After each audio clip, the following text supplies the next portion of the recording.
if there's one question that I'm asked, perhaps more than any other, and it's a stupid question in a way, at least I think it is how often should I communicate with people? And people talk about it in terms of how often should I email people, how often should I write to people if I'm writing letters to them.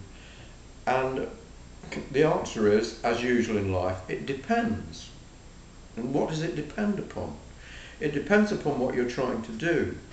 What you're trying to do in the process of marketing is to find a prospect, turn that customer into a prospect, and then be so helpful to that prospect that eventually they buy and they become what you might call a friend. And when you want to know how often you should talk to people, you have to ask yourself, and I say this time and time again to people, imagine that it's real life, that you're talking to a friend in real life. What would you do? Well, you would talk to your friend as often as you had something interesting to say.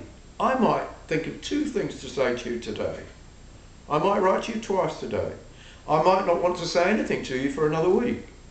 But every time I could think of something that I had interesting to say to you, I would whiz it off. And I'm actually infuriated by clients who don't think about this carefully enough. I've been writing emails for a very, very large financial services company whose name you will recognise whether you're in the United States or wherever you are in the world. It's a very famous firm and I do a lot of work for them. And they're sort of regimented the way they do things. They don't use imagination.